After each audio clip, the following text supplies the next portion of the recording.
God is governing the world. God is handling the world. Amen? Amen. At siya ay nagpapasya. He make decisions. Amen. Based on righteousness. Sabi ng John chapter 1 verse 10, nasa sanlibutan ng salita, nilikha ang sanlibutan sa pamamagitan niya, ngunit hindi siya nakilala ng sanlibutan.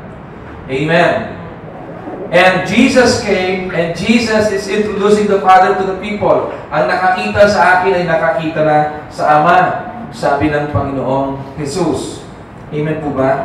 Amen. Glory to God. Sabi ng 2 Corinthians chapter 5, verse 18 and 19. We will go there later on. Nasabi dito sa 2 Corinthians chapter 5, verse 18 and 19, ang Diyos ang gumawa ng lahat ng ito sa pamamagitan ni Kristo. Ibinilang niya akong kaibigan, di na kaaway. So si Paul, ang kanyang kalagayan sa harapan ng Diyos, ibinilang na siyang hindi siya kaaway. Ang sabi dito, ibinilang niya akong kaibigan, sabi ni Paul. So lahat tayo, dati kaaway ng Diyos, ngayon kaibigan tayo ng Diyos. Bakit? Dahil kay Kristo. Di nakaway at hiniram niya ako upang panumbalikin sa Kanya ang mga tao. Mga kapatid, tayong lahat ay binigyan ng Diyos ng ministry. What kind of ministry God has given us through His Son, Jesus Christ? The kind of ministry that you have is a very special ministry. And the ministry that stands as what? As an ambassador of Christ. Amen? We have the ministry of what? The ministry of reconciliation. Amen. Amen? Meron tayong ministry ng pakikipagkasundo. Pinagkakasundo natin ang tao sa Diyos. Amen po ba? Amen. Tayo ay merong ministry ng pakikipagkasundo. Pinagkakasundo natin ang tao sa Diyos. That's the ministry of reconciliation.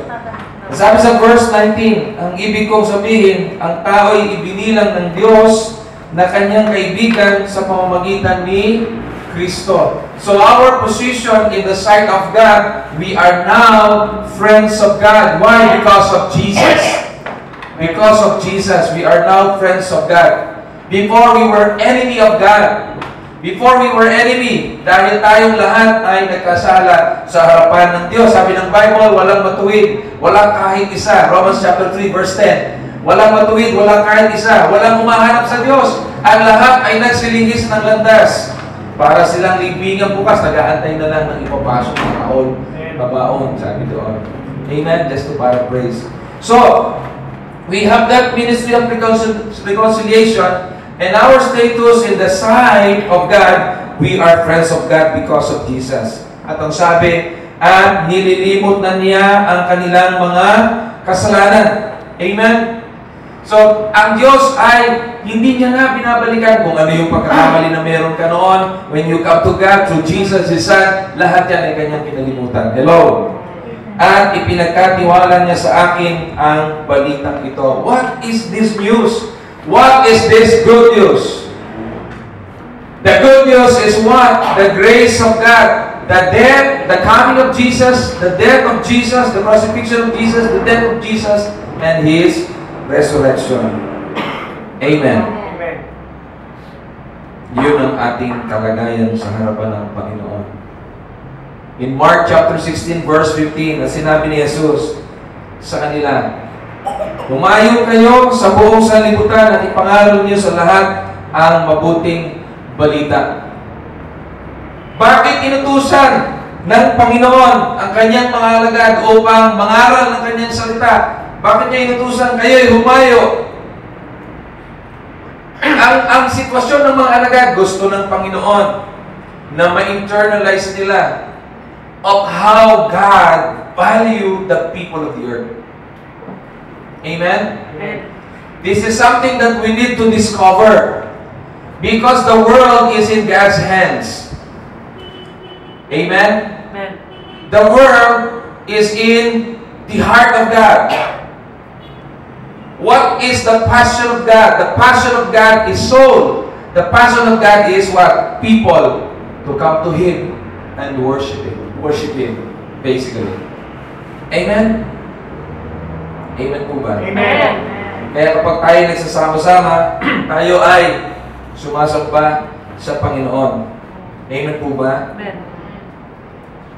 So, ito yung something that we started to tell noong July 26 na dapat ma-internalize ng Life in Jesus people, ng Life in Jesus Church.